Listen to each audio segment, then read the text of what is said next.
202, 205, 261, and 2162 of 98 Tolbung Road Roof of Chotarpur district. Number 2,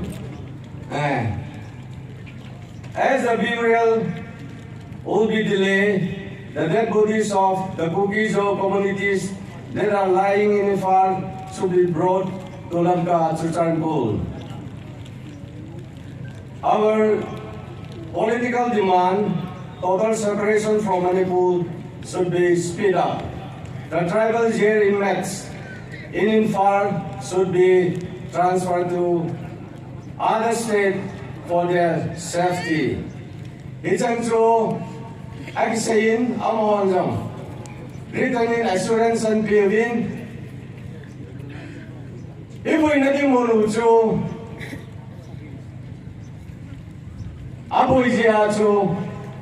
Amunwang Kishan loading beyond that. It is government in Ansu Tinging. Yo, Niman taking what Pakistan body to assurance paving. Jubana to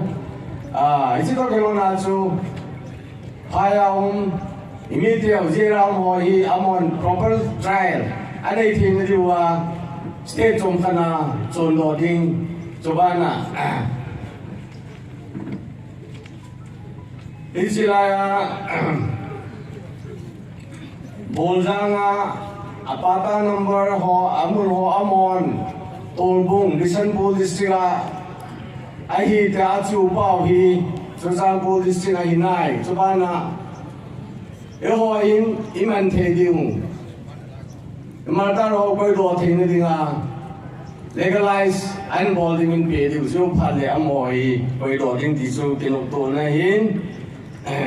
Chobana, so the political talk hole.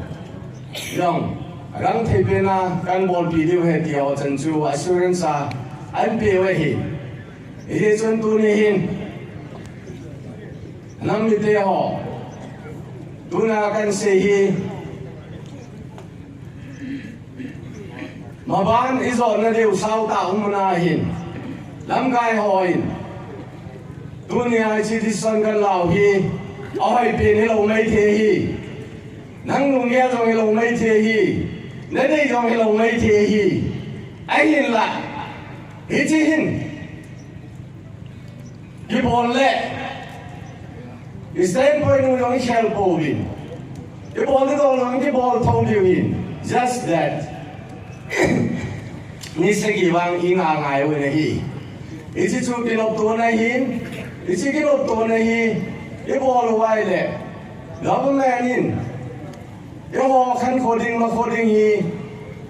You to say, oh, and Latin, you want to. Jobana, you're holding upper pain Hindi. The Azulam guy owing. His son can allow him. It's a him. Pullman apart, Nipido say, come apart, Auntalo Jatu. Dunia, he boinum no my pia. Him sang what to, he can open the Tachi ha. A murder or I can wait at him on either in the Munua. Pateta, legalize a ya Pateta. Boilo be I can wait any patu till Papi Hitan Day. Diatu, this one allow him, it's a pahi, and only Peter Tuniahi, he can shell loading, Mabana, Lamzo Nava, I assume on the loading, he can him by him to the Avela and say him there. Atom na, in Nilo, he, Chica Genoma, Wana, Missy Dena Sinune, two games, he, Chiling, Kagenoma, Hedical Salwin. Olim Ling Katsiahi Sinahi Ilasian Tua Abena Hilloween Atop na Hilloween Lysian Tuing to Imunahi Atsia Elsana Ding in Lazar Asilayin Ujiang Taratopa Nahompina Kainwa Nidanga Headhunter Sia Milutante Himaleng Tunisiang in Milutan di Hinolwa Mi kamang tante gospel mandinga nun nem na honpia lam ka hosunga kwa matamil ma hopi hem no hopi te gap in aum na lai hi ama liam na to ki sai hi home minister kung la ajong hi CBI inquiry mo sa unchin hi MLA tengin ng suy ka hin le kha ka piewa muan mo na lian pi jong thei a hi na a ang pai hi an changun ki chi na jong thei ama chi te jong i lum sima au ma hinan le i thei chen lo hi na inquiry khan thei le chi hi MLA ten ng central government ko nga food khat anei hi chi hi ka ken no ma hi to chin hi unum ki vei tawin ari thum lungin hi ulen pau ain ai ke tek zawin more lam atung su a more apagin lam kang pai tawin ka chiwa to zo in zong umur sang ru zong aji ata kg ta te lading in hi ke security of te to akwan su aphaya azing ni boy ni jing ni in hi inan le lampia bisempura agari ki hal sa ama hin na jong hum bit zo ham hama silau ge pa ta hin le mata lama yeng lep lama ti pai mu tuan lam ka hung tung hi ku zo in hi hilama ulet pau ka han to wa to chin aizol ka zon wa aizola central government aizol government minister tum le CM te to ki hasat na teo relief rehabilitation ita in mai lam huna itu to dite ka holi muwa politics tu jang ka holi muwa uchin he aizola ai mi manipur mi ai lam ka bes mi te ai mi tribe bes ti khatana muwa amau te ta dong ki howin ki vai ha na chi tuam nei in he gohati ka zuan siwa gohati hi ku hau kholet pinem cha te an dang te jong gohati MLA som teng la ko teng ka ki su tu wa pagin ahi la hospital aum je hin hi asoi te ita in atapa ita in anu apa panel te consent in hi ama ka ho pi zelwa uchin hi adet gen senon lo gohati hi bang ichi ta ding wei MLA minister tengin chi kang ki ho chiang un he MEP te deina zong hi to chengin mai lam huna zong la iten khom pi te to teng khom thei non lo ding hi na public voice and in ama public te deina bangin hi ei tengin zong hi India Union of Government kunga central government kunga separate administration ka data hi separate in ka nuam tao hi chi he press release ang bolta wa to ami apagin hi government Manipur government hile central government hile ahung ling dia in kathea te ma bimal mu na jong ngai to na jong hi khawanin to zo in hi ai zola CSO te Amy CSO te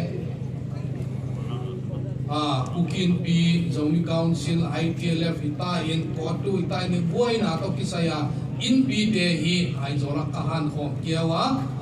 minister MLA tengin commuting P wa minister MLA tengin public voice kan enuhin tunia iboy na hi conflict mai hinon login political demand in a jogging ay hita chingin separate administration hi press release in MLA te hina kana pungdo tauhin CSO te no MP representative anam representative in pilam kai na hi uhin nang pompi na way pangai na nanay way chin hi amang te to ki howin hi CSO lam kai ka ko khom te un jong hi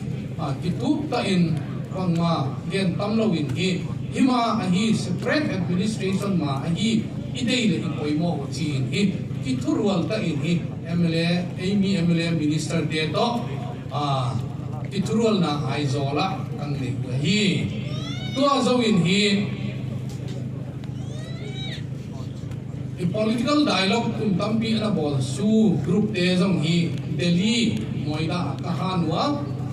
MLA te INP te CSO ten separate administration kachita hin political demand akinay tahin no political dialogue bol te tunin Territorial Council chinalai na hiwoma bang chinalai na hiwoma chin hi tok chin na kanei wa hi le hi amau ten jong hi pp te dei ma hi separate administration ma hi government kunga kana gen tawa representation kana peta hi ang jiwa tunin to je ini ti pa huai tak ahi le tunin MLA minister CSO MP MP hitain tailong polte hitain ibon wa political demand khat ati thukim ihitawa to mi hi tunia imai lam hunwa bang ichipai pidi ngo ve ahi chi hi tunia ikon san lien pi ben ung hi ding hi chi hi again ngom na kan sau gen dewa ya tunin jong lo ching na katilam et azia tuni bo rok mai mai jong iki tutu ana un lo ching na ung sunai ma ma ding hi tunin sibui iwudwa salpate vui i kasile siningin koi ma gen mang lo din boundary vui ging ka hi chi tunia ki han chem ngen hi a inan le tunin ilam kai ten thu ang saya eya dinga imai lam huna hoi zo ding thu ang pu program inai dinga vui na pen government to center government in assurance ang PJ in hi to mi tom khat ki khongai ding ang chi a tunia lung pol lawa lung ta lawa tunia hi iki thumanu hi tuni thupi ka sa pasien min hi avial bial ka pa hi pasien in lo pina tupina kangen lan tunia iki thuman nau tunia Mizoram CM in ang request itumanu i lifeline teo ungen iki thuman hi thupi ka sa tunia Manipur government in ang gen si tunia i program akima kholi si tunia central government in ang gen si program akina kholi si tunia isi sanpi IGP Mizoram CM pa in imai lamu hoi zong na ding ITLF 10 imai lamu hoi zong na ding JPO 10 imai lamu hoi zong na ding achi si hi azia political demand ne hi ta i problem law and order hi problem hinon lo ahia political problem hi ta political dimension lu hi ta tu azia hi law and order mai to iboi non lo ding in political pen problem pen to iboi dingin bang chila imu theide bang chila gang te imu theide tu ne iki tuman na in hi political talk dialogue tarik som le sagi pen ding hi khatu ma ding hi chi jong hi tunin chiang tain te gen ngama to je hi tunin ila wa ituman na apoi mo tunia hi aku dan nung mo ta ve un mo aku dan nung bol som ta ve un inan le ama u pen email ma te pe na hi le tup le ngim dong nei lo hi wa katam hi ka ha du hi ka gamu hi chi thu mai hi bang ma tup le ngim nei lo pen tup le ngim nei political demand nei hi ta ji ni dunia ama u te sanga dan isiam jok ding hi ama un war ethics ani si Aiten war ethics tu ni tanin inai zawa nungai naupang nupi pa pi te tunga email ma nam te hile dong igam tang siwa igam tat lo je un pasien nang bol zawla igam tat lo je un apolam mi ten hi tu ne support na sata ang bol hi si jong hi imang hil lo ding hi illegal immigrant poppy cultivator narco terrorist kuki militant ang jiwa ama lang jitu ya lagi hilawa ako lang militant ng ama de ji ta lo mi dang militant na king tan mong lo pia bangai kam Supreme Court Special Investigation Team ng siyam saun illegal immigrant le poppy cultivation tungtang Chin Kuki mi zau bi te tung tangi investigate ngol sa unjini Supreme Court email maten petition akhiawa case ang bol kumwa Supreme Court in khatwei nia athei atam zo yung ding aya stage lama tau ten Supreme Court in hibang ithei lawa hi community khat poppy cultivator community khat illegal immigrant ya hi va brand hi ithei lawa hi in na petition reject ka bol hi chi ho tua dan hi in tu ni dan hi siam ding pen ka dei pena tu ni iki tua di pen ka dei pena iki tua zong di pen ka dei pena hi u ahi lawa ahi lahi tu ne ki mai da mun ang sapi ei ki pe di ya igal de sa nga hi tu ne ei ki sa wei zo hi chi zong hi mang hi lo ti ne hi wa siam nui zong hi tu ta zong hi hi a pa je in hi tu ne ki tu man na tu ne i nei pai ta a ki tu man na ki tu tu na zong ni ne ya ha thum sung ki tu tu na ki tu man na i ne ya ha thum sung mai nei di na u du mo atop tan kituman na le kitutuan na inay te ging wahi mo ti han jem nuai chin hi kang mun ton kia di na MLA ten dong hi unaw naga MLA te ni vei lam ta kachiwa kimoni wa ho lim niu kachiwa ahi le ama uzam hi tu ni ta nin au lim pi thei chi a nai lo hi wa ai wei simwa la tribal hi na la sing tang ni hi na la angol thei ta si wa ama ula azong hi naga MLA som te la azong hi ngai da na ki bang si wa mai phaen lo to chi le nam i lo to ki te sam wa mo tuana inale development tha khat mu ma hi le tunin hi Manipur State Assembly in Special Assembly coding in Manipur Territorial Integrity hi kept building protection walling chin hi MLA ten tela ako som na newspaper imu danin United Naga Council in azan nom si naga MLA te kunga to bang ding a hi le natel lo ding a hi chin thu apia wa to chin hi all in to zo po le to hat po le ikiba pi i political demand ki ba pi te to hi all azong ki to to na lai ding a hi chi lamet na lian pi hi zakhat be ni UNC te le kha in ang thei sa to mi lung kelawin amau te to khat be chiang azong political demand pang khom tàu đi in dom lamet na lian pi tập tu nin ki bai han mom na la hi tunin ITLF le Joint Philanthropic Organization malang naina isalpha lamka mork muna omte vui khek na ding program kisai zanita kena Ministry of Home Affairs akipan ngetna om je kena ninga sung anna hongai lion chi na hong paya tobana Mizoram Chief Minister akipana le heng na maung pai jakena